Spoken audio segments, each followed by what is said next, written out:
아멘. 7월 23일 수요일입니다. 오늘은 민수기 24장 1절부터 마지막 25절입니다. 발람 메시아를 예언하다라는 제목입니다. 발람 메시아를 예언하다. 이스라엘 백성들이 지금 광야에서 이제 요단강을 건너면 이제 가나안 땅으로 들어가는 그 마지막 여정, 모압 평지에서 지금 마지막 진을 치고 있는 이때에 이 모압의 왕 발락이 두려움을 느낀 나머지 당대에 유명했던 점술가인 발람을 초청해서 그러하여금 이스라엘을 저주해달라. 이게 이제 민수기 22장, 23장, 24장에 걸쳐 있는 이야기예요. 그래서 우리가 오늘 읽은 이 24장은 발람의 마지막 예언이 소개되고 있는 내용이지요. 그러니까 지금 가나안 땅을 들어가려고 그 목전에 서서 38년 동안 이제 1세대는 다 죽고 새로운 세대가 가나안 땅에 들어가려고 그 가나안 목전에 서 있을 때, 그래서 모압 땅에 진을 치고 있을 때 저 산꼭대기에서, 모압 땅의 산꼭대기에서 지금 일어나고 있는 일이에요. 그러니까 이스라엘 백성들은 아무것도 몰라요. 저 산꼭대기에서 누가 무슨 일을 어떻게 하고 있는지 아무것도 모르는 상황이에요. 그런데 지금 이렇게 이 발락의 사주를 받은 발람이 이스라엘을 저주하려고 했더니 하나님이 그 발람의 입을 막으사 이스라엘을 축복하게 하시는 내용이란 말이에요. 그러니까 이 내용은 우리가 22장, 23장을 통해서 무엇이라고 그랬습니까? 이스라엘 백성들이 이제 이 광야의 마지막 남은 광야 생활을 마치고 가나안 땅에 들어가는 것은 저주의 인생이 축복의 인생으로 바뀌었음을 선언해주는 그런 말씀이라고 그랬죠. 그리고 동시에 지금 이스라엘 백성들이 이가나안 땅에 들어가는 이것은 단순히 육체적으로 그리고 지리적으로 땅을 이동한, 장소를 이동한, 거처를 이동한 것이 아니라 이것은 영적인 일이다 하는 것을 말해주려고 그러는 것이다 그랬어요. 그리고 이제 세 번째로는 지금 발락이 이스라엘을 저주하려고 했는데 하나님이 그 발람의 입을 막아서 축복하게 하는 이 일을 통해서 지금 이 이스라엘이 가나안 땅에 들어가려고 하는 이 마지막 남은 이 광야 생활의 배후에서 누가 역사하고 있다는 거예요? 악한 영이 역사하고 있다는 거예요. 그래서 악한 영이 하나님의 백성을 저주하고 하나님의 백성으로 하여금 하나님이 예비하신 땅에 들어가지 못하게 하려고 그렇게 발목을 잡고 또 시비를 거는 그런 일이 있다고 지금 말해 주는 것이라고 그랬어요. 그래서 이제 이스라엘 백성들이 하나님이 약속해 주신 그 젖과 꿀이 흐르는 그 땅에 들어가기까지 남은 이 광야의 생활에서 지금 어떤 일이 어떻게 벌어지고 있는지를 보여주는 거예요. 자, 오늘은 이제 마지막 세 번째 발람의 예언이 시작이 됩니다. 첫 번째도 이스라엘을 저주해달라는 사주를 받고 저주하기 위해서 7 제단을 쌓고 7 수송아지와 7 암양을 제사 드리고서 이제 저주의 자리에 딱 섰는데 하나님이 발람의 입을 막아서 축복을 하게 해줘요. 그러니까 이 발락이 화가 났어요. 그러면서 장소를 옮겨가지고 두 번째 또 역시 똑같은 방법으로 제사를 하고 저주를 하게 합니다. 그런데도 이번에도 발람이 이스라엘은 복을 받은 민족이고 하나님이 애굽에서 이스라엘을 꺼내오사 그들을 강하게 하신 것은 그들로 특별한 민족을 삼으시려고 그런 것이다. 그러면서 하나님의 이 뜻, 애굽에서 그들을 꺼내서 특별한 민족으로 삼으시려는 하나님의 그 뜻은 결코 변하지 않을 것이다. 그래요. 그러면서 어떤 마법이나 주술도 이스라엘에게 통하지 않을 것이다 하고 이렇게 예언을 축복을 하죠. 그러니까 발락이 또 막 화가 났어요. 도대체 이스라엘을 저주해달라고 그랬더니 왜 자꾸 축복을 하냐. 그러면서 이제 또 장소를 또 옮깁니다. 그러면서 장소를 이번에는 이제 다시 높은 산 꼭대기에 올라가서 광야가 한 번에 내려다 보이는, 광야가 한 번에 내려다 보이는 그곳에 가서 역시 7 제단을 쌓고 7 수송아지와 7 양을 제사 드리고 발람으로 하여금 저주를 또 하게 하지요. 그렇게 저주를 하려고 그랬더니 이번에는 하나님의 영이 발람에게 직접 임하여 그래가지고 발람으로 하여금 이제 저주가 아닌 또 축복을 하게 하는데, 그때 발람이 자기를 어떻게 지금 묘사를 하냐면 자기를 눈뜬 자라 이렇게 묘사해요. 이제 눈뜬 자가 말하기를, 그러면서 자기를 하나님의 말씀을 듣는 자, 전능자의 환상을 보는 자, 엎드려서 눈을 뜬 자가 말하기를, 그러면서 이스라엘을 축복을 하는 거예요. 그래, 이 말은 무슨 말이냐면 이제 이 발람이 이스라엘을 축복하는 이 축복은 그냥 된 게 아니라 하나님의 계시를 봤다는 얘기예요. 하나님의 그 환상을 봤다는 얘기예요. 역사를 통해서 일하시는 하나님의 그 계시를 지금 보고만 한다는 거죠.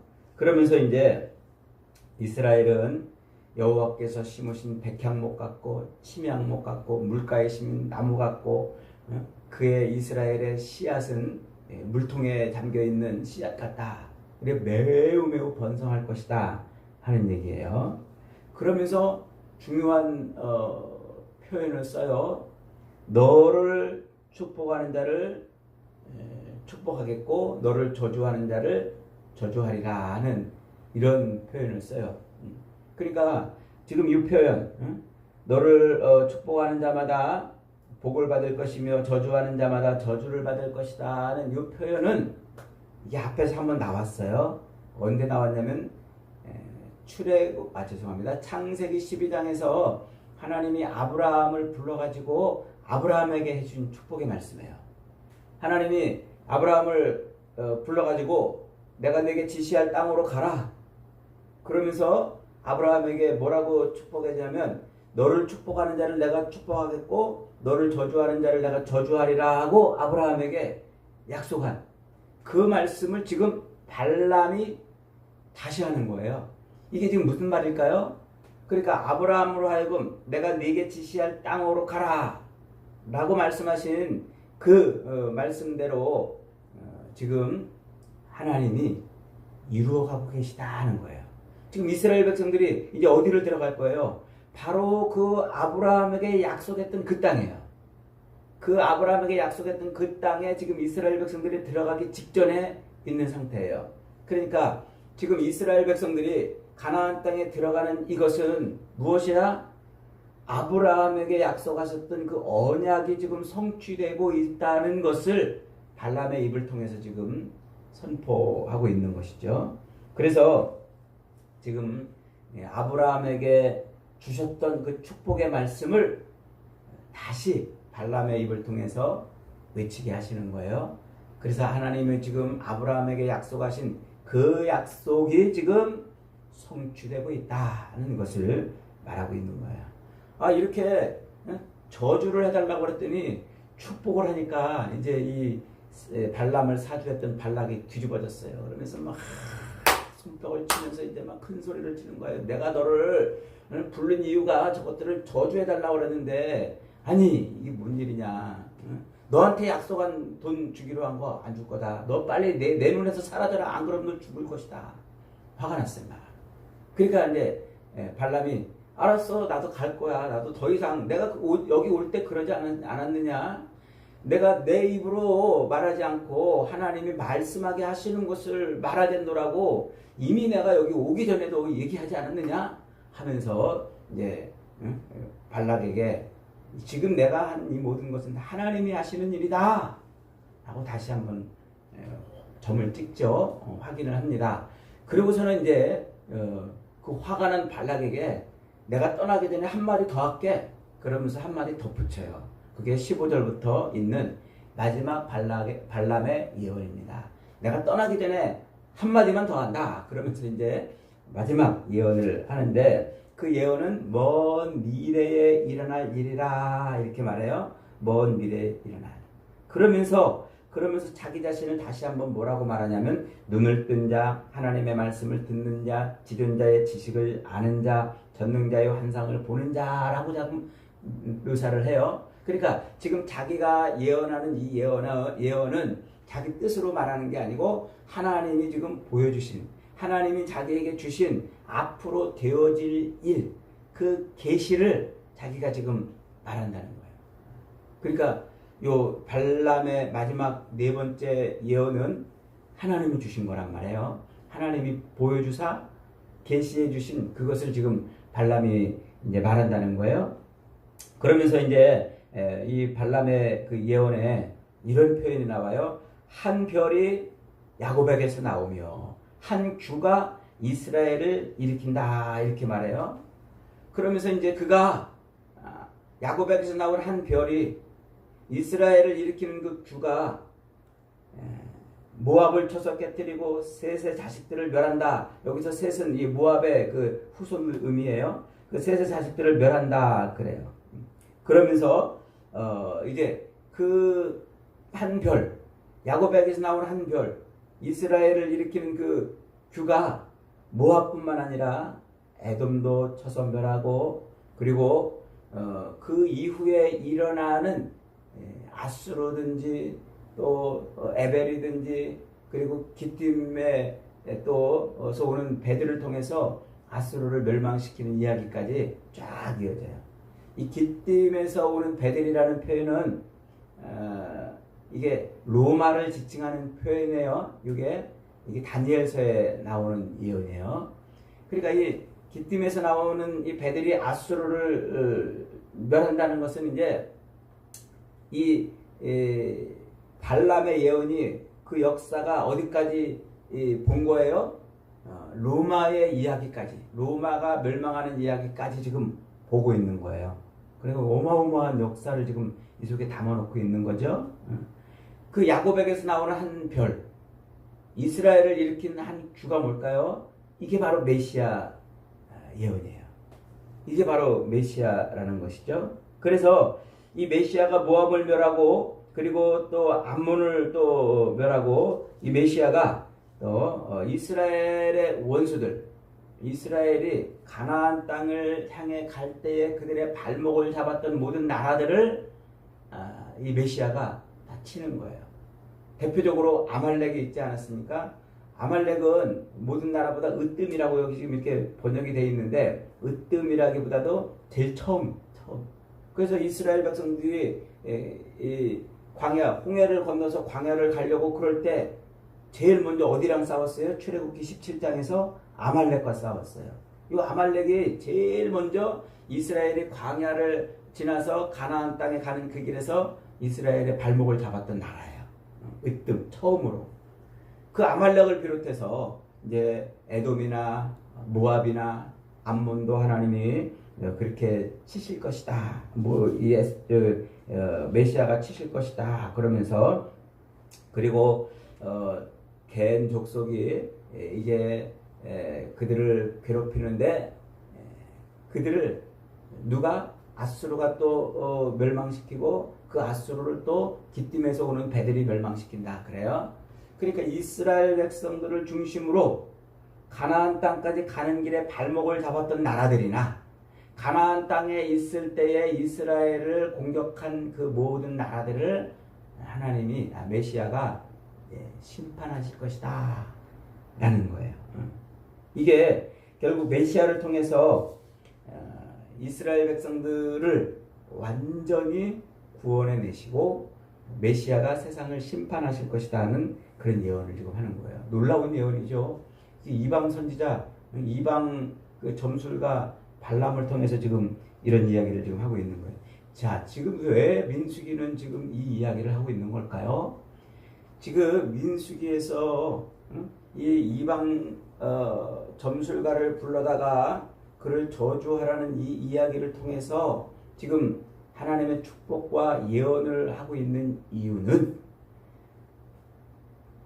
가나안 땅, 요단강을 건너면 가나안 땅에 들어가는 그 이스라엘, 그 역사적 이스라엘 백성들의 가나안 땅 입성이 단지 역사적으로 그리고 지리적인 위치 이동으로만 끝나는 이야기가 아니라는 거예요. 이게 지금 영적인 이야기. 이게 하나님께서 메시아를 통해서 이루실 하나님의 자기 백성을 구원해 내시는 이야기다. 이거를 지금 말해주고 있는 거예요. 그래서 이미 22장, 23장을 강의할 때 말씀을 드렸습니다만은 이게 영적인 이야기이고 하나님이 자기 백성들을 구원해 내시는 창세기에서부터 예언하신 그 예언이 지금 성취되고 있다는 그 얘기를 지금 하고 있는 것입니다. 그러면서 자기 백성들을 향한 하나님의 계획은 변개시킬 수도 없고 그 어떤 것도 회방할 수 없고 막을 수 없다는 얘기죠. 그 다음에 하나님께서 그렇게 이스라엘 백성들을 구원해 내시는 그 이야기는 단지 이스라엘 백성들에게만 하나님이 통치하시는 역사하시는 분이 아니고 온 세상을 다 통치하시는 분이시라는 것을 가르쳐 주는 거예요. 그러니까 이스라엘을 중심으로 그 모든 주변의 나라들을 다 흥망성쇠의 그 심판을 하시는 게 하나님이 그냥 이스라엘만의 하나님이 아니고 세상 역사를 주관하고 통치하시는 하나님이신 것을 보여주고 있는 거예요.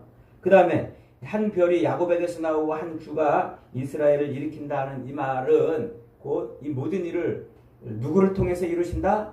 메시아를 통해서 이루실 것이다 하는 예언이에요. 그 다음에 이제 마지막으로 가장 중요한 것은 지금 이스라엘 백성들이 들어가는 이 가나안 땅은 역사적 이스라엘, 그 당시 실제로 출애굽해가지고 광야를 걸어다녔던 그 역사적 이스라엘의 이야기만이 아닌 창세기 3장에서 여인의 후손을 통해서 자기 백성을 구원해 내시겠다는 하나님의 그 구원을 영적으로 이루신다는 그 얘기를 지금 하고 있는 거예요. 그러니까 역사적 이스라엘의 이야기는 곧 영적인 하나님의 백성들을 만들어내는 예표라고 이렇게 지금 말을 하고 있는 거예요. 예표라. 그러니까 역사적으로 그리고 지리적으로 가나안 땅을 입성할 그 이스라엘 백성들은 그 누구를 예표하는 것이라고요? 하나님의 영적인 하나님의 백성들, 하나님의 나라를 예표하는 바로 그런 예표다라고 지금 말을 하고 있는 거예요. 그래서 가나안 땅 입성을 앞두고 지금 광야의 모압 평지에 이렇게 진을 치고 있는 이 이스라엘 백성들의 그 이야기 속에서 이 이스라엘과는 아무 상관이 없는 이 이방 점술가 발락과 발람의 이야기를 가지고서 그 이야기를 좀 풀어가는 거예요. 이스라엘과 아무 관계가 없어요. 이스라엘과 얽히고 설켜 있는 무슨 이야기가 한마디도 없지 않습니까? 이게 바로 영적인 구원을 이루려고 지금 그런다는 거예요. 그러니까 지금 이스라엘 백성들이 이 가나안 땅에 들어가는 이것은 단지 장소적으로 이동하고 지리적으로 이동하는 그런 이동으로만 끝나는 것이 아니라 이게 하나님의 나라를 성취하는 이야기란 말이에요. 하나님의 나라.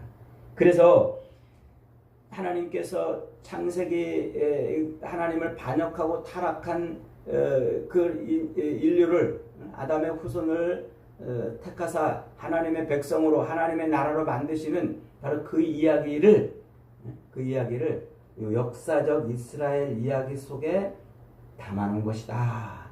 이런 의미가 되는 거예요. 그래서 이스라엘 백성들의 그 가나안 땅 입성은 단순히 그 옛날 과거 이스라엘 역사적 이스라엘의 이야기가 아닌 메시아를 통해서 이루실 하나님의 나라, 하나님의 이 구원을 말하려고 하는 이야기다. 지금 그것을 보여주고 있는 거예요.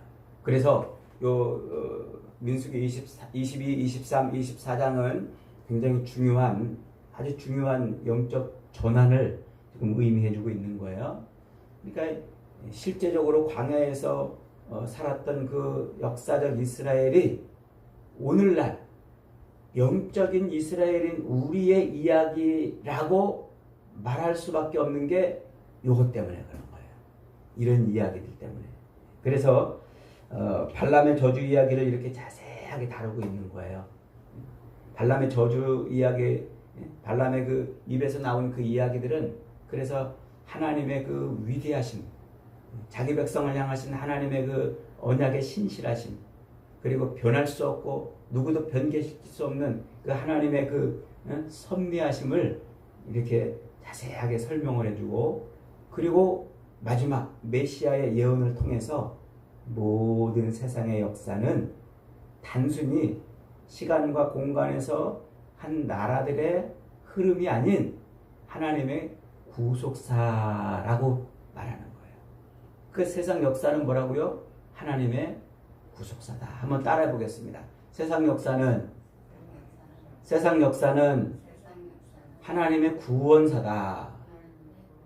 그러니까 지금도 그런 거예요. 지금도 저 미국이 흥황하고 저 소련과 저 우크라이나가 좀 전쟁을 하고 뭐 여러 나라가 지금 이렇고 저렇고 이러고 있는, 대한민국이 지금 이러고 있는 이 모든 게 이게 다 뭐라고요?